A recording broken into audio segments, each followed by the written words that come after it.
I just had a couple questions. For the 44% that you said did not request an early ballot but got one, how many people did you poll to get that 44%? Well, we started off, as you can see in the chart, or maybe you can't see, with a large number of unreturned ballots in your state in Maricopa. And then we reached out. We were able to get a phone match to maybe 250,000 of those. The number we were able to reach via phone is 2,044.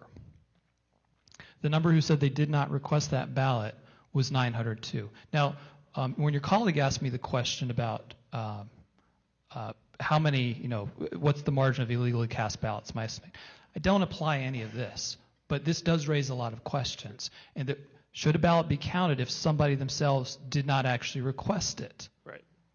That's a very good, and that's why I'm asking that question, absolutely. And then the 1%, was it the same?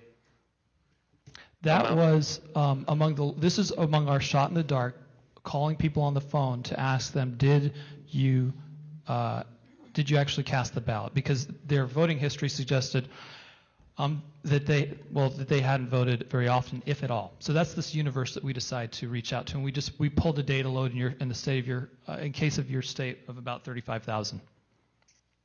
The 1% of 35,000.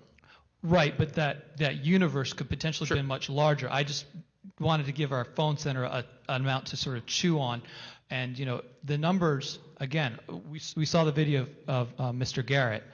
We never spoke to him. He doesn't show up in these numbers. He just got the voice message, and I got to tell you the tremendous amount of courage for someone to do what he did, because when you become public, come forward in a situation like this, willing to say that you may have been a victim of voter fraud, you're all in the public spotlight, right? You're used to this. But if you're just some guy who seems to be the victim of voter fraud, all the things that have to go through your mind are, you're going to have a target in your back. You're going to have potential media trying to trash you, dox you. Sure. Do you have to talk to your wife about it first? What impact can it have on your occupation, on your family? So the willingness of him to actually go on television, I think there's got to be so many more people that just, not that they didn't have his courage, but just their life conditions would not allow them to come forward as publicly as he did.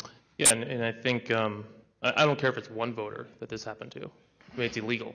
Right, and this is the problem, and the fact that even 1% of your 35,000, that should scare everybody. That's even happening. So I appreciate you getting the data. Thank you.